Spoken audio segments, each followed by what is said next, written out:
Radyo Pilipinas. Radyo Publiko. Serbisyong kailangan, direkta mula lokal na pamahalaan. Mamangha sa mayaman nating sining, kultura at kasaysayan. Radyo Pilipinas Magazine, 1278 AM.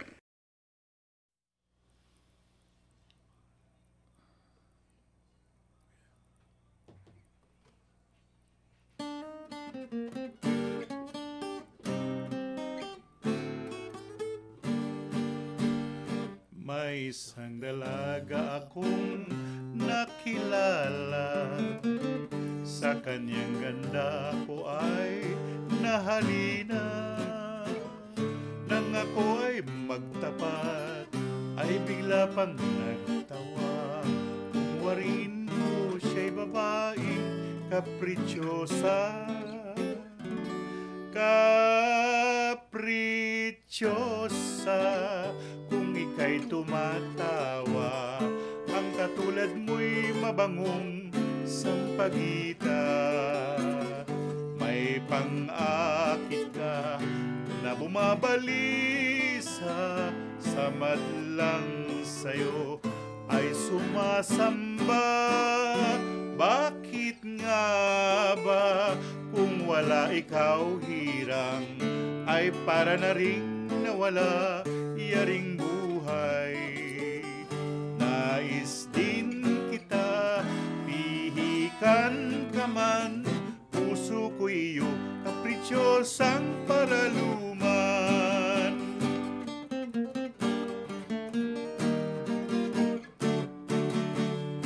May isang dalaga akong nakilala, sa kanyang ganda ako ay nahalina. Nang ako ay magtapat, ay bigla pang nagtawa. Kung wariin ko siya'y babaeng kaprityosa, kaprityosa. Kung ika'y tumatawa, ang katulad mo'y mabangong sampagita. May pang-akit ka na bumabalisa, sa madlang sa'yo ay sumasamba. Bakit nga ba kung wala ikaw hirang, ay para na ring nawala yaring buhay? Nais din kita pihikan ka man, puso ko iyong kaprityosang paraluman. Yon! Nakaraos. Ito na po yung ikalawang bahagi ng ating programa. Alas 7 po tayo. Ngayon po tayo babati. Batiin natin si PBS Director Dindo Amparo, si Station Manager Marinela Texon, ang techman natin nasa aquarium si Julius Ungab, si sinundan natin kanina si Mary Rose Rosero, Hazel Morada, Cheche Ayuste, sino pa ba? Yung mga tagahatid ng pagkain sa atin. Sila Mina Aragon, oy Simple Bas, magpagaling ka. At Raj Rambatla, thank you very much sa pasalubong. At Vicky Yap, kanina hindi tayo nakita-kita kasi ang daming trabaho. Si Josie Katindig na taga Giginto, Bulacan. At saka si Juni Tatsumi, si Manuel Mira at Ellen Mariano. Iniimbitahan ko nga po pala kayo, no? Na kasi 2 oras na tayo ngayon. Magbubukas tayo ng isang pa-contest. Pero ilalagay muna natin sa mga junior, babae man o lalaki. So siguro magpadala kayo ng video ninyo sa natin, sa email natin, tonysuvega@gmail.com, para ma-screen natin, no? Magbubukas tayo kuya nung pa-contest natin ng mga bata na marunong kumanta ng Tagalog. Pero hindi po OPM, hindi yung own original Filipino music. Kung hindi, ang dapat slot natin ay puro may kinalaman sa balitaw, dansa, kundiman, mga ganun po ho.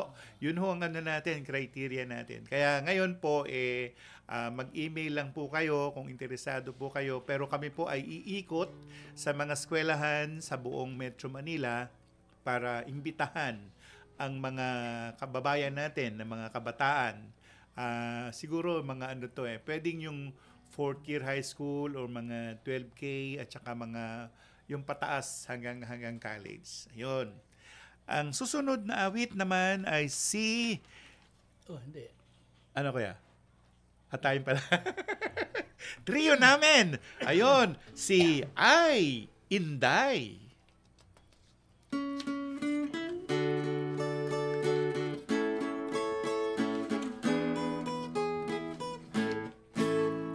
Maniwala ka sana sa tapat na pag-ibig. Ikaw lamang Inday ang gustong ibigin. Pakinggan ang harana at ako ay dungawin. Ikaw lang ang pag-asa at ligaya ng damdamin. Ay, Inday, pag hindi ka dumungaw, ang gabi ay mapanglaw, ay lungkot niya ang buhay. Ay, Inday, hirap ko ay lunasan, ang pangarap araw-araw ay ikaw lamang, Inday.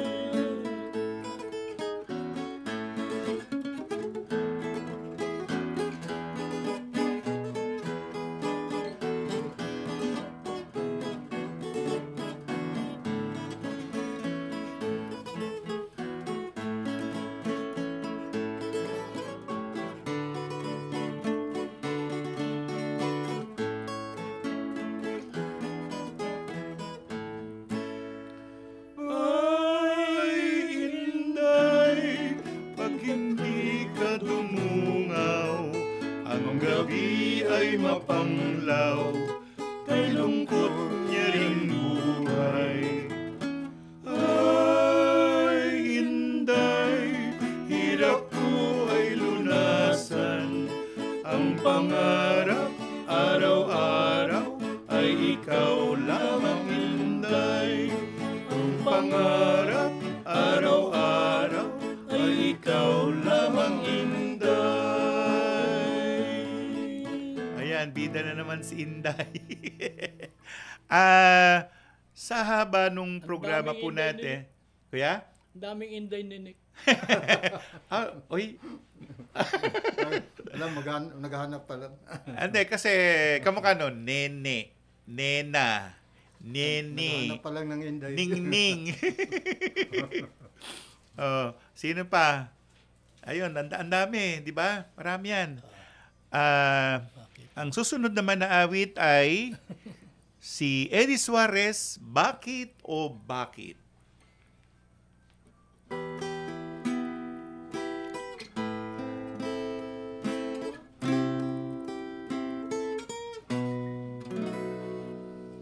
Bakit kita nakita? Bakit kita inibig? Bakit ako'y umasa sa iyo sinta? Bakit ako nangarap? Bakit ako nabihan?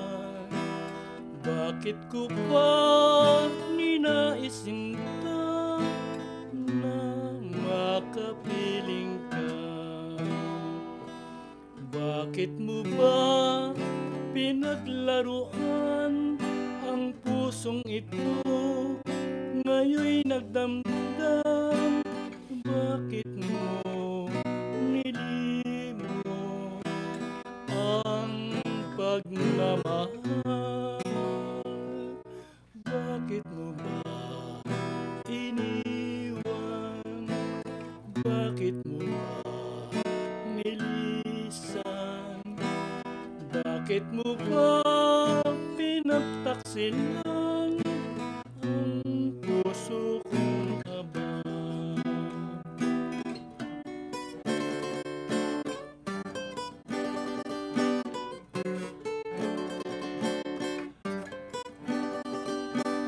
Bakit mo nilimo ang pagmamahal? Bakit mo ba iniwan? Bakit mo ba nilisan? Bakit mo ba pinagtaksilan ang puso kong aba?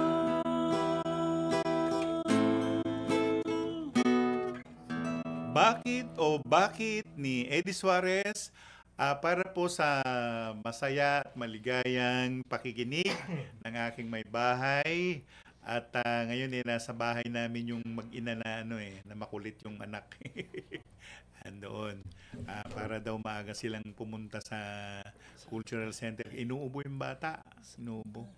At para rin sa aking bugtong na anak na lalaki, magandang gabi sa'yo. Susunod naman na awit ay Sinik Kurong, Hanggang Kailan.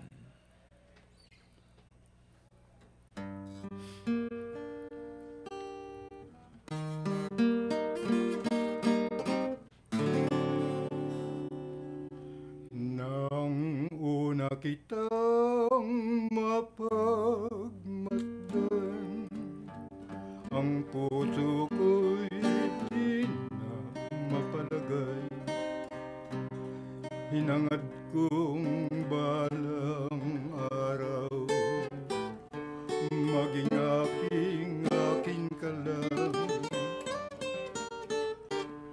Magbuhat nooy inilan ang pag-ibig na walang kapantay, at sa'yo'y inialay ang pagsintang tanging yaman. Buhat noon ay naghihintay ng paglingap mo hirang, hanggang kailan pa makakangkan giliw ang iyong pagmamahal. Hanggang kailan maghihintay ang aking puso sa pagmamahal? Hanggang kailan makakamtan ang pagsuyong walang hanggan? Buhat noon ay naghihintay ng paglingap mo hirang, hanggang kailan pa makakangkan giliw ang iyong pagmamahal? Hanggang kailan maghihintay ang aking puso sa pagmamahal? Hanggang kailan makakamtan ang pagsuyong walang hanggan?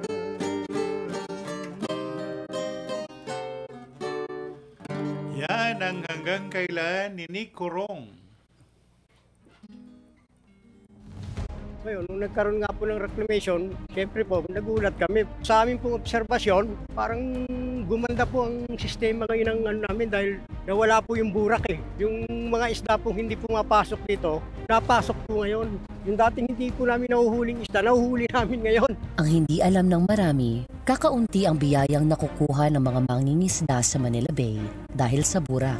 Kaya ang mga mangingisdang tulad ni Mang Boy, siniguro ng Philippine Reclamation Authority na makikinabang sa proyektong ito. We are giving them number one, livelihood projects sa kanilang pamilya, to make bangka, nets, to help them. We are providing housing projects for these fishermen. We are providing them bangkas and we are giving scholarship for their children. Para sa ating Pangulong Marcos, numero 1 sa dapat na pinagtutuunan ang pagbibigay suporta sa ating mga kababayang nangangailangan. Bukod sa paglikha ng trabaho, pinalalakas din natin ang kakayahan ng ating mga mamamayan, lalo na sa panahon ng kanilang kagipitan. Our adaptive and responsive social protection programs assist our countrymen in times of dire need, reaching those in geographically isolated and disadvantaged areas. Ang PRA, katulong ang Pasay LGU, Pasay Harbor City Corporation at SM Prime Holdings Incorporated, binigyan ng alternatibong hanapbuhay ang mga mangingisda bilang coastal cleaner at mangrove caretaker. Maganda po dito po sa reclamation.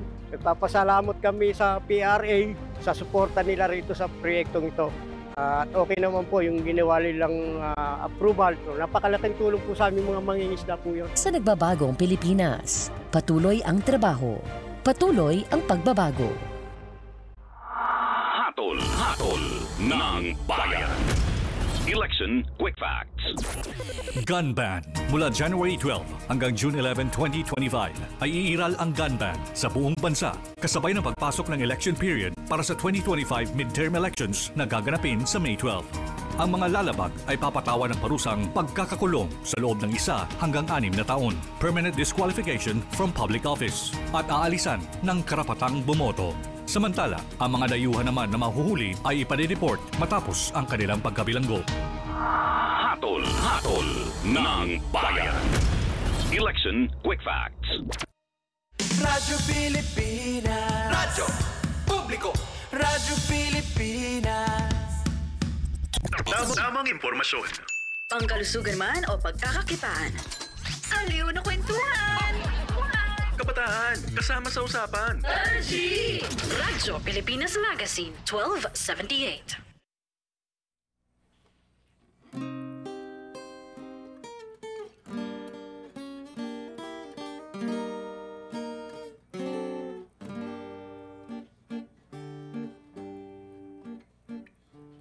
Nasaan ka, Inday?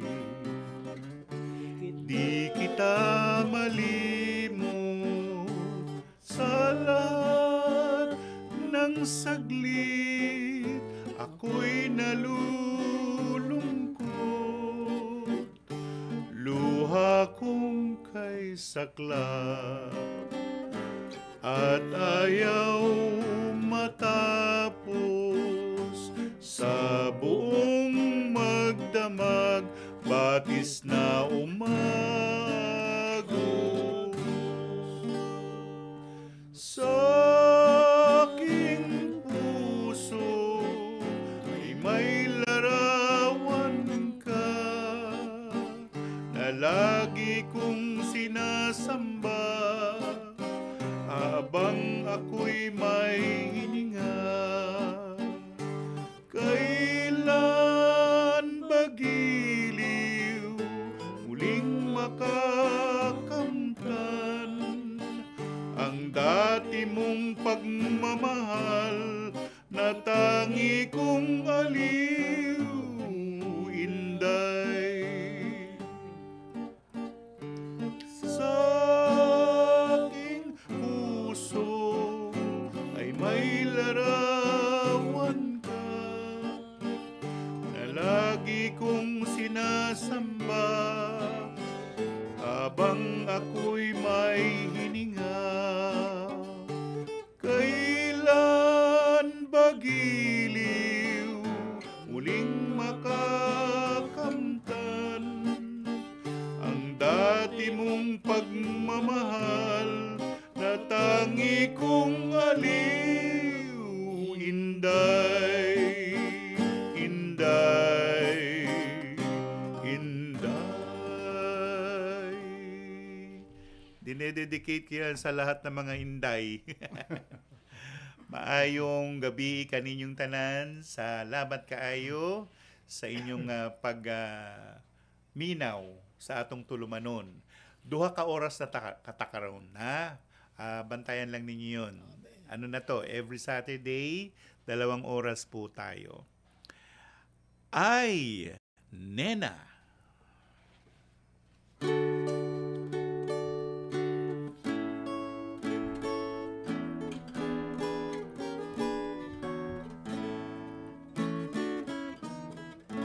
Sa puso ko ay bumukan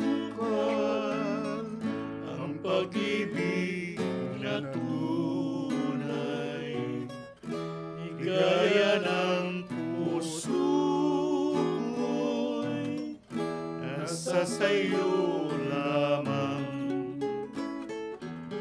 Sino ang tatawagin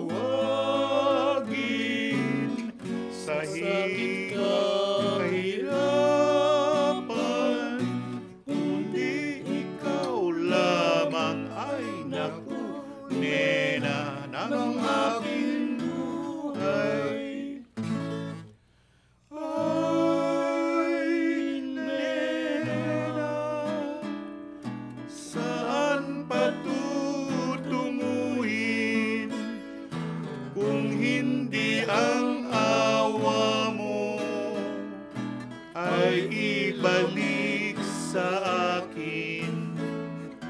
Ay, Nena, giliw ako'y papanaw. Ay, naku, Nena, ay, naku, Nena ng aking buhay.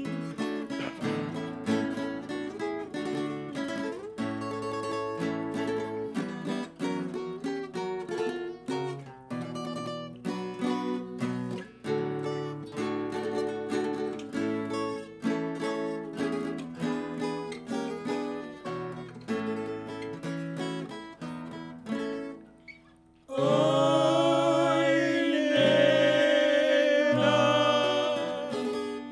saan patutunguhin kung hindi ang awa mo ay ibalik sa akin? Ay, Nena, giliw ako'y papanaw. Ay, naku, Nena, ay, naku, Nena ng aking buhay. Ay, naku, Nena, ay, naku, Nena ng aking buhay. Yan, si Nena. Yan, tatlong tinig natin. Ha? Marami tayong Nena ngayon. Nick, anong ibig mo sabihin? Sinong Nena yan? Ang susunod na awit naman ay si Eddie Suarez, Lupa't Langit.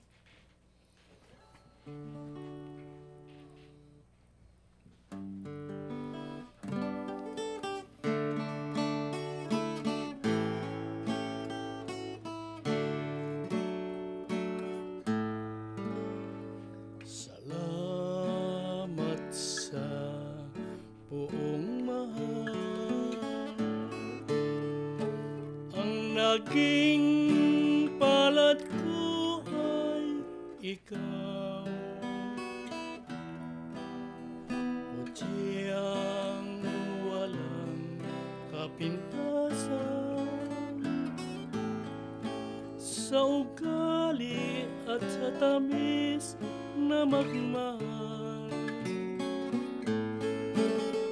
Noong una kang mamasid, ang puso ko'y alinlangan na humibig. Pagkat yaring ating kalagayan, ang katulad ay lupa lang. palibasa ang puso mo'y maunawain. Karuhaan ko ay hindi mo pansin. Ikaw naman ay manalig na hindi ko malilimot sa pag-ibig. Dahil sa iyo ngayon'y nagkalapit, magkaiba ang lupa't langit. Palibasa ang puso mo'y maunawain.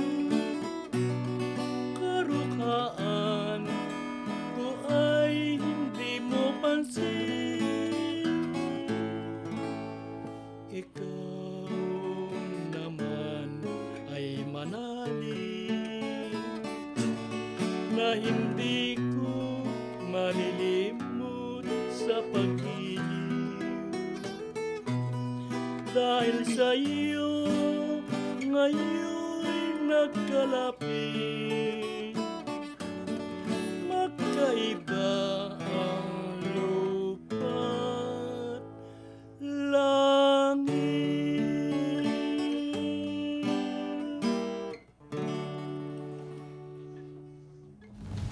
Ngayon, nung nagkaroon nga po ng reclamation, siyempre po, nagulat kami. Sa aming pong obserbasyon, parang gumanda po ang sistema ngayon ng ano namin dahil nawala po yung burak eh. Yung mga isda po hindi pumapasok dito, napasok po ngayon. Yung dating hindi po namin nahuhuling isda, nahuhuli namin ngayon. Ang hindi alam ng marami, kakaunti ang biyayang nakukuha ng mga mangingisda sa Manila Bay dahil sa burak. Kaya ang mga mangingisdang tulad ni Mang Boy, siniguro ng Philippine Reclamation Authority na makikinabang sa proyektong ito. We are giving them number one livelihood project sa kanilang pamilya, to make bangka, nets, to help them. We are providing housing projects for these fishermen. We are providing them bangkas and we are giving scholarship for their children. Para sa ating Pangulong Marcos, numero 1 sa dapat na pinagtutuunan ang pagbibigay suporta sa ating mga kababayang nangangailangan. Bukod sa paglikha ng trabaho, pinalalakas din natin ang kakayahan ng ating mga mamamayan, lalo na sa panahon ng kanilang kagipitan. Our adaptive and responsive social protection programs assist our countrymen in times of dire need, reaching those in geographically isolated and disadvantaged areas. Ang PRA, katulong ang Pasay LGU, Pasay Harbor City Corporation at SM Prime Holdings Incorporated, binigyan ng alternatibong hanapbuhay ang mga mangingisda bilang coastal cleaner at mangrove caretaker. Pagkanta po dito po sa reclamation, nagpapasalamat kami sa PRA sa suporta nila rito sa proyektong ito. At okay naman po yung ginawa nilang approval. Napakalaking tulong po sa aming mga mangingisda po yun. Sa nagbabagong Pilipinas, patuloy ang trabaho, patuloy ang pagbabago. Kundi dahil sa PRA, wala po yung bigas para sa aming proyekto na Trust to Rise. Basura kapalit ng bigas. Ito ang naisip na paraan ng Amaya Elementary School na ilapit sa ating Pangulong Marcos, katuwang ang Philippine Reclamation Authority.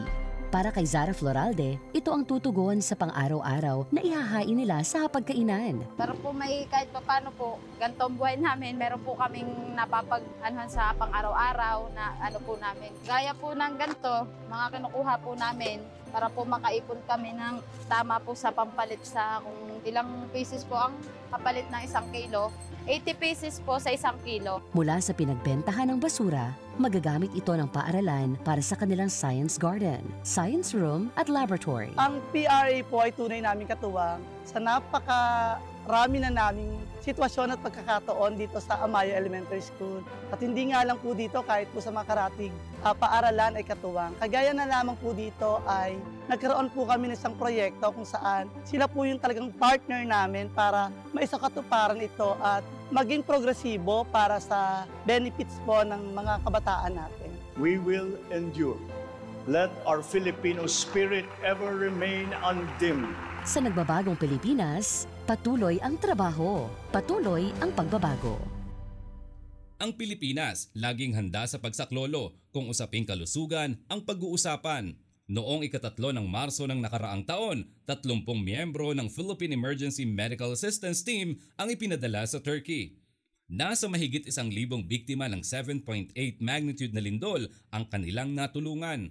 Idagdag pa rito ang donasyon ng ating bansa na nasa 1.5 milyong halaga ng medical supply at gamot. Patunay na handa tayong sumaklolo.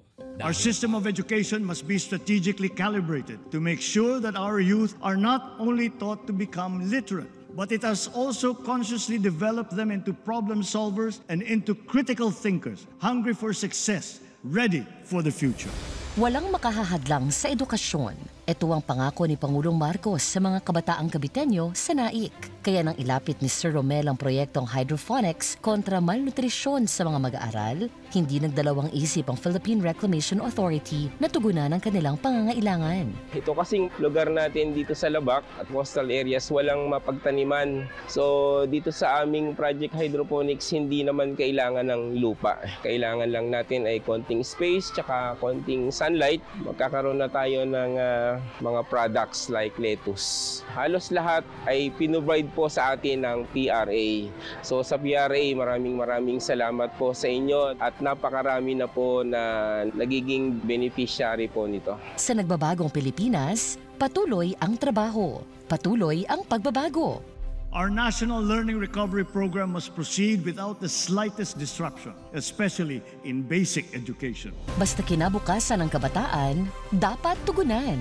Ito ang isa sa binigyang diin ni Pangulong Marcos sa ilalim ng kanyang pamahalaan. At ito rin ang ginagawa ng Philippine Reclamation Authority katuwang ang Department of Education sa Lino Bocalan Elementary School sa Naik, Cavite. Ang hiling na handwashing area ng paaralan, agad nilang inaksyonan. Aside from that, yung mga monoblock chairs, sports equipment, lahat ng mga request namin, madali nilang i-grant kung ano man yung aming request. Hindi rin pinalalagpas ng mga ahensya ng gobyerno ang regular na pagbibigay ng school supplies sa mga mag-aaral. Ako po ay isa sa mga estudyanteng nakatanggap ng school supplies galing sa PRA. Ako po ay nagpapasalamat dahil meron na po akong nagagamit ngayon sa pag-aaral ko. Ako po ay taos-pusong nagpapasalamat sa Philippine Reclamation Authority sa pagbibigay nila sa amin ng opportunity bilang isa sa beneficiaryo po. Ang laki ng impact ng request namin. Sa nagbabagong Pilipinas, patuloy ang trabaho, patuloy ang pagbabago. Sa ilalim ng Medical Scholarship Return Service Program, sagot ng CHED ang matrikula ng medical students hanggang sa maging ganap na doktorito. Currently po ay third year po ako, third year medicine student po. We view a patient in the lens of a community. Kumbaga, kapag may nagkasakit na isang pasyente na ganyan, aalamin mo gaano karami ang may sakit na ganitong sa isang komunidad. And you try to think of what are the possible po na interventions na pwede mong maibigay for that community. Why is this important? Medicine is very expensive. And government now has to assist in the production of world-class doctors by giving scholarships to the students. And the scholars are required to give return service when they graduate. Hatid ng CHED para sa mga doktor para sa bayan. Walang hanggang pasalamat ng taong bayan. Libreng access sa National Museum sa Cebu naging posible sa ilalim ng pamahalaang Marcos. Museums are considered valuable cultural assets to a nation as they build a sense of community, document history, inspire creativity, promote tourism, and unite people through a shared heritage. Ilang lokal at banyagang turista lubos ang pasasalamat sa pagbubukas ng National Museum sa Cebu. Maganda, tsaka yung mga bata nag-i-enjoy talaga dito sa loob ng museum kasi madaming makikita. Marami silang matututunan dito sa loob ng museum.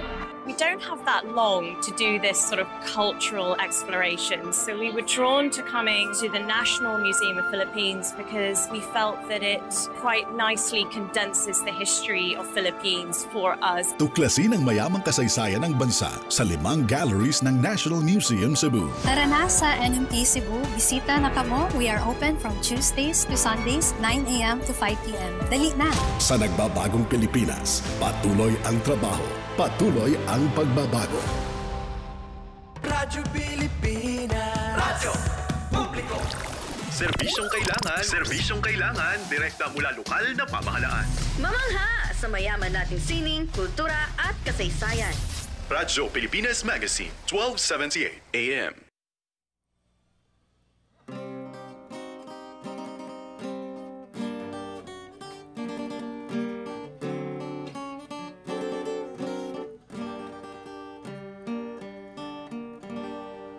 Magbuhat ng magkita, pinangarap kasinta, pagkat ako'y nahalina sa taglay mong ganda.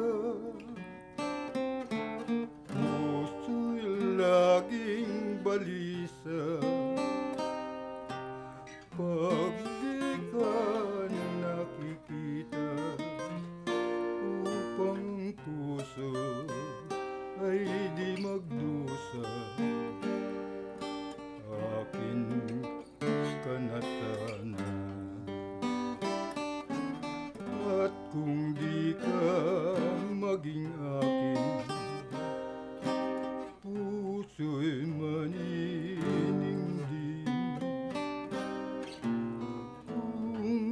Kaya't ang dalangin, ako sana ay iyong ibigin. Sana'y maging akin ka, yan ang tanging ligaya, upang mapawi ang pagdurusa. Akin ka na sana, at kung di ka maging akin, puso'y maninimdim. Kung kayang dalangin, ako sana ay iyong ibigin. Sana'y maging akin ka,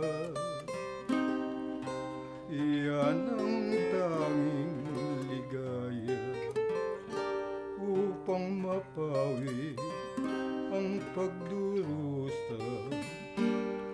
Akin ka na sana.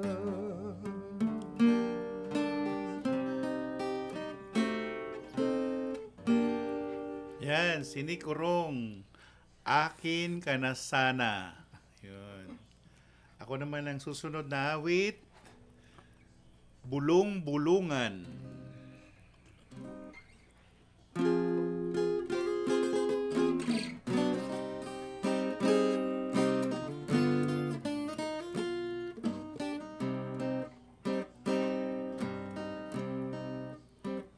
Huwag kang manalig sa bulong-bulungan, na ikaw giliw ay pinagtaksilan, pagkat maraming naiinggit lamang sa ating labis na pagmamahalan.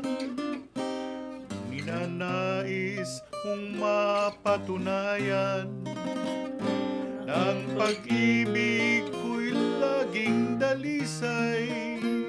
Dibdib ko giliw ay buksan mong tuluyan, sa puso ko'y malasin ang pagsintang tunay. Hindi mo lamang batid ang tunay kong damdamin. Iliw, ikaw lamang ang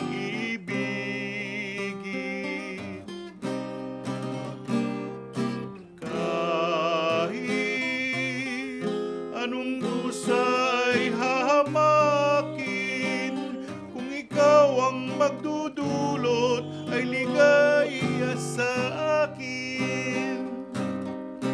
Hindi mo lamang batid ang tunay kong damdamin.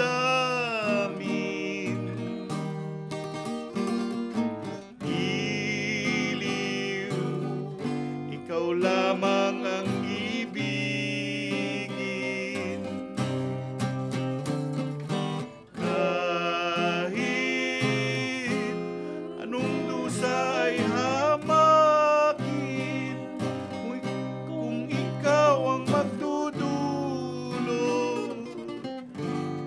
ay ligaya sa akin. Ayun. Bulong-bulungan, nakaraos din. Walang practice. Hindi natin na-practice, kuya. Bigla. Ang susunod naman natin ay tatluhang tinig, naming tatlo. Awit ko'y dinggin. Awit ko'y dinggin.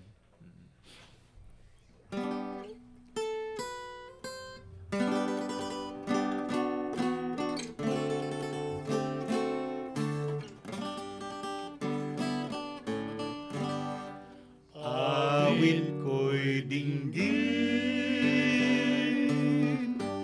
bintana mo'y buksan, pati bituin, tila naghihintay, kailan ba mo aking matatanaw ang pag-asang dulot ng iyong kagandahan. Ang tanging araw nang kita'y makita sa aking puso'y naging alaala. Kaya dinggin mo ang awit ko, sinta. Dumungaw ka't lunasan yaring madlang dusa.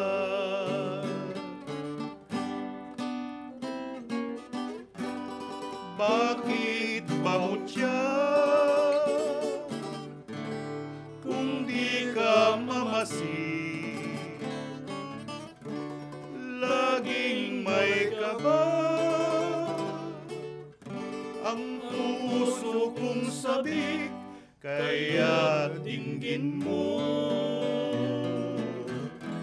ang aking pag-awit.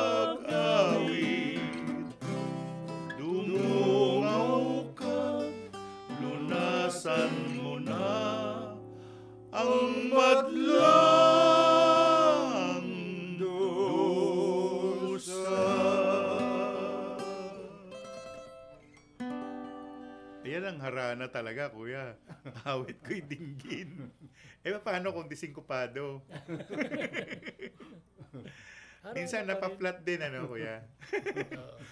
Tsaka minsan yung boses talaga, tumatanda yan. Nabigla tayo ngayon. Walang practice. Tumatanda yung boses, ibig sabihin, yung boses talaga naman, kulturado. Kailangan mo siyang hasain. Kaya kailangan mo siyang i-practice. Parang pagkapapuro. O, sanayin. Sinasana yung boses. Yung iba naman kinakalawang. Yun nga.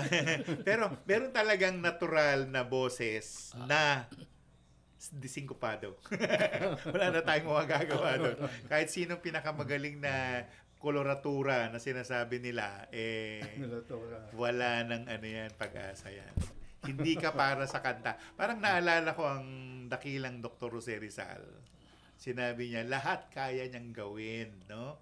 Marunong nga siyang mag-violin, pero pagdating sa boses, sabi niya sa kapatid niya si Trining, hindi ko kaya yan. Yan sabi ng doktor. Sa lahat naman, no, minsan binigay na sa atin lahat ng Panginoong Diyos, pero meron talagang hindi para sa atin. Kung para sa atin, para sa atin. Pag hindi, tanggapin mong maluwag sa loob mo.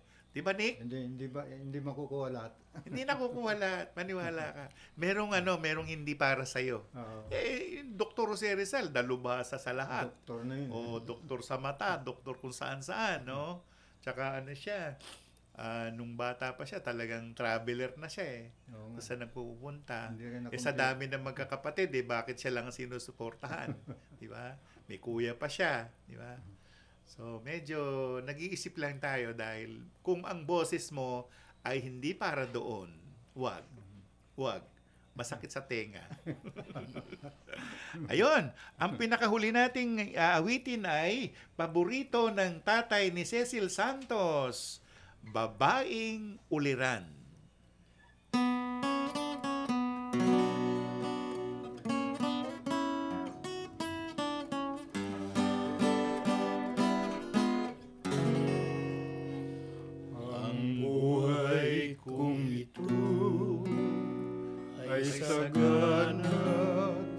Sa kahirapan, laging nagtatanim sa malawak na kabukiran.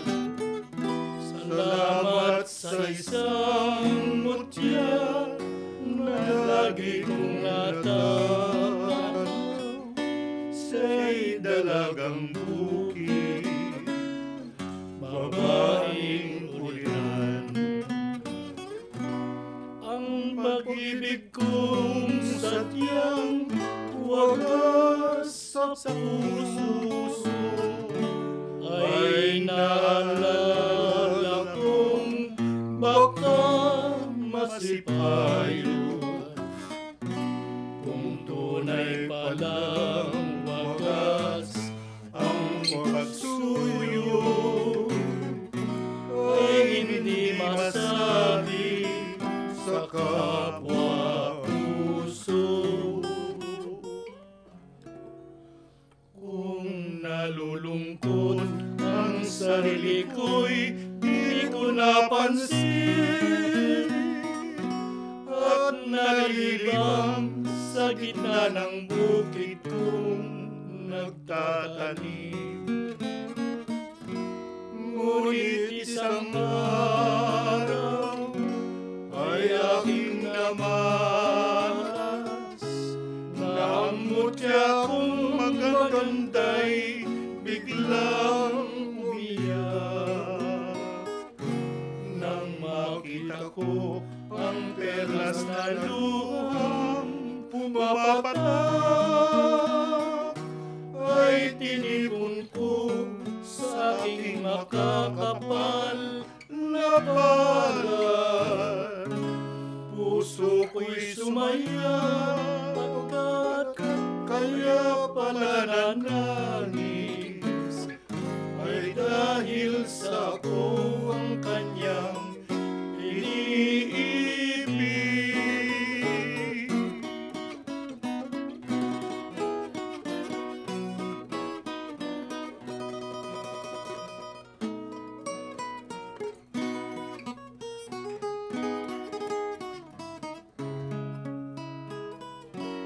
Ngunit isang araw ay aking namalas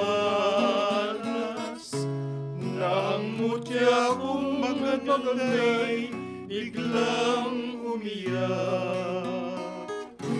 Nang makita ko ang perlas na luhang pumapatak,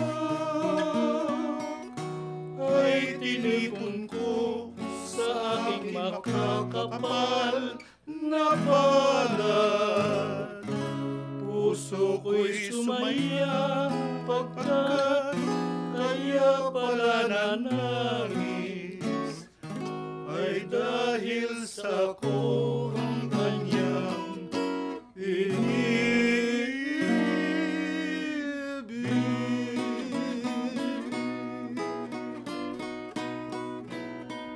Yan, paborito yan ng Yumao na rin, no, kuya? na tatay ni Cecil Santos. Sa ngayon po kasi marami pa tayong iniisip na gawin para sa programa natin at sana hindi nakulili yung tenga nyo sa mga boses namin tatlo. Pero kami po gumagalpak na yung boses namin. Nagpasensya na. At meron pa tayong mahaba pa yung oras natin, kuya. Pasensya na lang. Diretso kasi Dick, ikaw magsalita dyan. Pasensya na kayo kasi diretso practice na namin ito. Anong diretso practice? Practice diretso na. Tinagalog uli. Kita mo naman si Nicomedes, ayan, kundi man at iba pa. Meron siya. Pag hindi ka nag-memory dito, marami.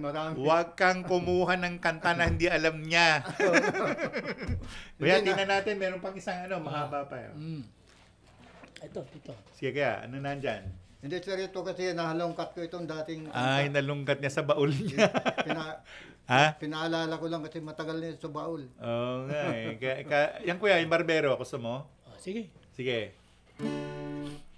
Talik.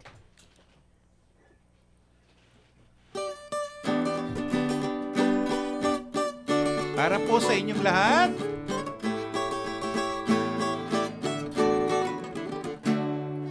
Ang opisyo ko'y dilumang masaya, barbero kung tawagin ang lahat. Naging suklay at guntingin siyang harap, matulong sa paghanap ng pilak.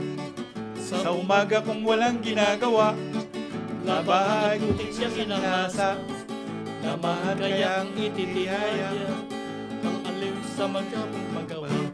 Suklay at gunting ay mataginting. Ahit po ba o Bonsilya? Masahe pa. Lotion at pulbos ang ibubuhos, pabango at pampakitab ng bato. Suklay at gunting, tumataginting. Ahit po ba o Bonsilya? Masahe pa. Lotion at pulbos ang ibubuhos, mabango at pampakintab ng bato.